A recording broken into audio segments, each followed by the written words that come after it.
आप सबको मेरी तरफ से बहुत बहुत सलाम। आज हमारा मज़मून है मुबारकबादियाँ।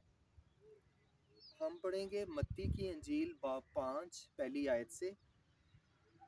वो इस भीड़ को देखकर पहाड़ पर चढ़ गया और जब बैठ गया तो उसके शागिर्द उसके पास आए और वो अपनी ज़बान खोलकर उनको यूं तालीम देने लगा। मुबारक हैं वो जो दिल के गरीब हैं, क्योंकि आसमान की बादशाही उन्हीं की है। मुबारक हैं वो जो गमगीन हैं, क्योंकि वो तसल्ली पाएंगे। मुबारक हैं वो जो हलीम हैं, क्योंकि वो ज़मीन के वारिस होंगे। मुबारक हैं वो जो रास्तबाजी के भूखे और प्यासे हैं, क्योंकि वो असूदा होंगे। मुबारक हैं वो जो रहम दिल हैं, क्योंकि उन पर रहम किया जाएगा। मुबारक हैं वो जो पाक दिल हैं, क्योंकि वो खुदा को देखेंगे। मुबारक हैं वो जो सुलह कराते हैं, क्योंकि वो खुदा के बेटे कहलाएंगे।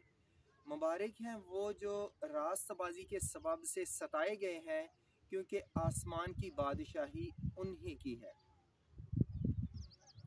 पिछले बाब में है यसू ने रोज़ा रखा, जो मनादी की तैयारी को पेश करता है। फिर यसू गलील, यहूदिया और यरूशलेम के इबादत खानों से मनादी का आगाज़ करता है, और जितने भी रोगी उसके पास लाए गए उसने सबको शिफा दी। इसलिए यसू की शोहरत उस तमाम इलाके में फैल जाती है। अब यसू के साथ हर वक्त एक भीड़ रहती, ताकि उसकी अनोखी बातें सुने और मुफ्त शिफाएं पाए। लिखा है, वो भीड़ को देखकर पहाड़ पर चढ़ गया। यसू ने पहाड़ का चुनाव इसलिए किया ताकि सामीन को आसानी से आवाज़ सुनाई दे और यसू सबको देख सके, जिससे वाज मुअस्सर होता है। आगे लिखा है, जब वो बैठ गया तो जैसे ये जगह है या उधर भी जो कोई थोड़ी सी ऊंची जगह होगी, यसू ने उसका चुनाव किया होगा। तो यसू भी शायद ऐसी किसी जगह पर बैठा हो, और जैसे यहाँ पर हम कुछ पहाड़ी इलाका देखते हैं, हो सकता है उधर भी ऐसा ही हो। तो बैठ जाने का मतलब है तफसीली तौर पे बात करना। और यहाँ पर यसू ने बड़ी वजाहत के साथ अपनी तालीम बयान की, और ये यसू के पहाड़ी वाज का आगाज़ है जो सबसे तवील है। फिर यसू ने अपने शागिर्दों को अपने पास नहीं बुलाया, बल्कि उन्हें इल्म है कि यसू फिर नई तालीम देगा, और वो सीखने की तड़प रखते हैं, इसलिए खुद चले आते हैं। दूसरी तरफ यसू उन्हें तैयार कर रहा है कि वो मेरे बाद दूसरों को सिखा सकें। यहाँ पर यसू सिर्फ शागिर्दों को नहीं, बल्कि उस पहाड़ पर के सारे हजूम को सिखा रहा था। आगे लिखा है, और वो अपनी ज़बान खोलकर उनको यूं तालीम देने लगा। ये अल्फाज हमारे माशरे में अजीब लगते हैं, जबकि ज़बान खोल कर बोलने का अबरानी में मतलब है किसी बात को वजाहत के साथ बयान करना। यसू ने 8 मुबारकबादियाँ बयान की हैं, और हर मुबारकबादी लफ्ज़ मुबारक से शुरू हो रही है, इसलिए मुबारक लफ्ज़ ख़ास है, जिसका मतलब है अच्छे नसीब वाला, पसंद आना, मकबूल होना, या जिसकी ज़िंदगी में तरक्की, खुशी, बहाली आए, या जो म्यार पे पूरा उतरे, उसे मुबारक कहा जाता है। हम यहाँ सीखेंगे यसू किन लोगों को मुबारक कह रहा है। यसू ने जो मुबारकबादियाँ बयान की, इन्हें मुतनाक़ज़ात यानी गलत या उल्टा समझा जाता है, जबकि गौर करने से सच होना समझ में आता है। इन्हें यसू के बयान या माकूले भी कहा जाता है। पहली मुबारकबादी है, मुबारक है वो जो दिल के गरीब हैं, क्योंकि आसमान की बादशाही उन्हीं की है। दिल के गरीब होने का मतलब है जो बुज़दिल हो, डरना, जो एक गुनाह है। जबकि रूहानी मतलब है दिल के गरीब होने का, जो अपनी लाचारी बेबसी को मानते हैं, वसाइल की कमी के बायस कुड़ते नहीं, गुजर बसर करते हैं। दुनियावी चीज़ों से वो दिल लगाने वाले ना हो, गरीबी तंगी में भी कनायत पसंद रहते हैं, वो बरकत पाएंगे। आसमान की बादशाही उन्हीं की है। अयूब अगरचे दिल का गरीब था, दुनियावी माल के चले जाने पर उसने खुदा को मुबारक कहा, और जब मिल गया तब भी उसे मुबारक कहा। दूसरी मुबारकबादी है, मुबारक हैं वो जो गमगीन हैं, क्योंकि वो तसल्ली पाएंगे। गमगीन होना, गम करना, मातम करना, ये भी एक गुनाहलुदा हालत है, और ये वो गम नहीं जो हम रोज़मर्रा ज़िंदगी में सहते हैं, बल्कि मसीह के साथ रफ़ाकत रखने से होता है। अपने गुनाहों पर गम करना, मसीह में कायम रहने की फ़िक्र करनी है। दूसरा करंथियों 7 बाब में लिखा है, क्योंकि खुदा परस्ती का गम ऐसी तौबा पैदा करता है जिसका अंजाम नजात है। खुदा परस्ती का गम, खुदा के लिए गम, मतलब खुदा में कायम रहने के लिए गम करना है। और एक ईमानदार दूसरों के गुनाहों के लिए भी गमगीन होता है ताकि वो भी बच जाए। जैसे यसु यरूशलेम की हालत पर रोया, लूका 19:41 में है, तो गमगीन लोग मुबारक हैं क्योंकि उन्हें दिली इत्मीनान हासिल होता है, और हकीकी इत्मीनान आसमान पर पाएंगे। मकाशफा 21 बाब में लिखा है, वो उनकी आंखों के सब आंसू पूंछ देगा।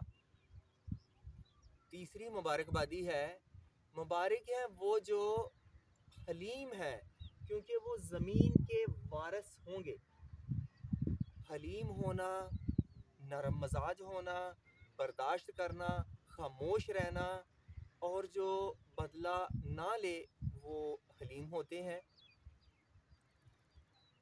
वो ज़मीन के वारिस होंगे। और फिर जो जज्बाती ना हों और वो तुर्श मजाज भी हों, तो वो भी मसीह में आकर हलीम खाकसार बन जाते हैं। उनसे कहा गया है कि वो ज़मीन के वारिस होंगे। अगर वारिस नहीं तो उनके साथ ये वादा है, और क्योंकि हिलम का कितना भी मजाक उड़ाया जाए, उसमें सेहत, तसल्ली, मुहाफ़ज़त पाई जाती है, जो दौलत के मुतरादिफ है, कि अगर यहाँ पर नहीं तो आसमान पर उनकी जायदाद ज़रूर होगी। चौथी मुबारकबादी है, मुबारक है वो जो रास्तबाजी के भूखे और प्यासे हैं, क्योंकि वो आसूदा होंगे। हम यसु पर ईमान लाने से रास्तबाज ठहरते हैं। नए इंसान बनना, खुदा की शबीह पर होना रास्तबाजी है, और एक रास्तबाज माशरे में दयानतदारी और अदलो इंसाफ का मुतमनी होता है। यसु के शागिर्दों को रास्तबाजी का भूखा और प्यासा होना चाहिए। जैसे जिस्मानी तौर पर जिंदा रहने के लिए बार बार खाते पीते हैं, इसी तरह रूहानी तौर पर कुव्वत पाने के लिए बार बार खुदा के हजूर आना है, दुआया ज़िंदगी अपनानी है, उसके कलाम को पढ़ना, सुनना और उस पर अमल करना है, उसके लोगों के साथ रफ़ाकत रखनी है। इन ज़राए से हम रूहानी तौर पर आसूदा होते हैं और मुकम्मल तौर पर आसूदगी आसमान पर पाएंगे। पांचवी मुबारकबादी है, मुबारक है वो जो रहम दिल है, क्योंकि उन पर रहम किया जाएगा। रहम दिल वो है जो दूसरों का दर्द रखे, दूसरों की मदद करे, क्योंकि उनकी ज़िंदगी में तरस पाया जाता है और जो कुछ उनके पास हो वो दूसरों के साथ बांटने में खुशी महसूस करे। इंसानों की मदद करना, दुखियों को दुख से निकालना रहम दिल आदमी की सिफ्त है। यसु ने कहा, जो रहम करता है उस पर रहम किया जाएगा।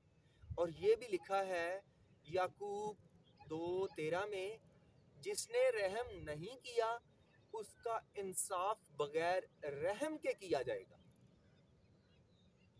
छठी मुबारकबादी है, मुबारक है वो जो पाक दिल है, क्योंकि वो खुदा को देखेंगे। दिल का पाक होना बहुत बड़ी खसूसियत है, क्योंकि हम ख्यालात, इरादे और सोच में गुनाह करते हैं और जो बड़ी नाजुक सी हालत है और अनजाने में गुनाह करते हैं। जबकि ख्यालात, इरादे और सोच पाक हो तो दिल पाक होता है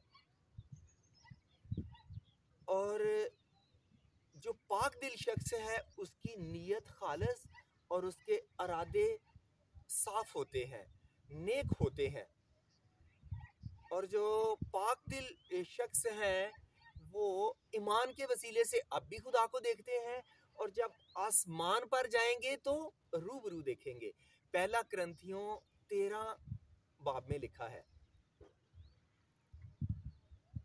सातवीं मुबारकबादी है, मुबारक हैं वो जो सुलह कराते हैं, क्योंकि वो खुदा के बेटे कहलाएंगे।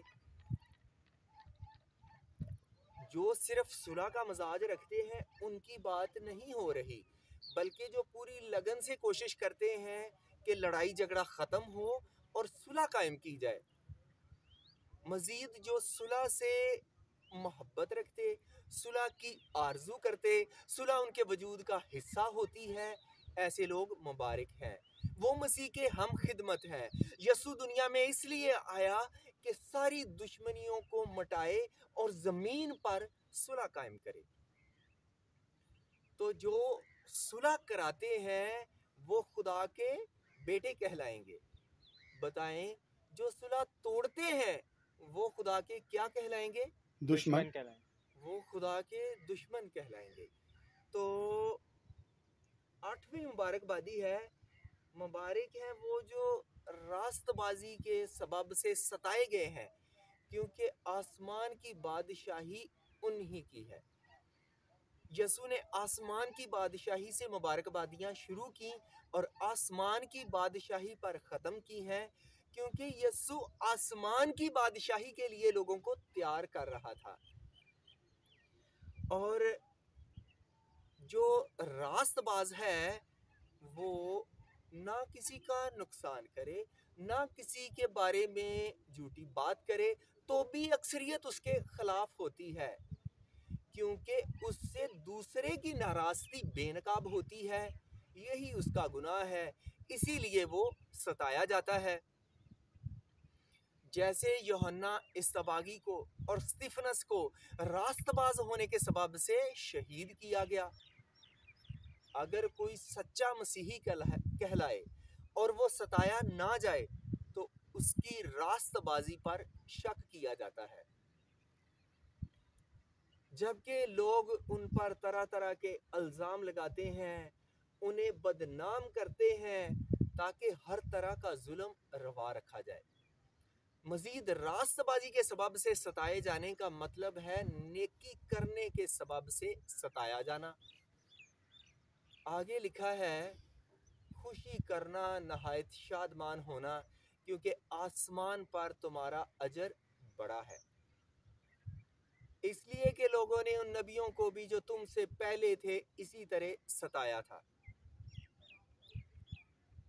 जो दुनिया में गरीबों, लाचारों, बेसहारों की तरह मारे मारे फिरते हैं, वो नबियों के साथी बनते हैं।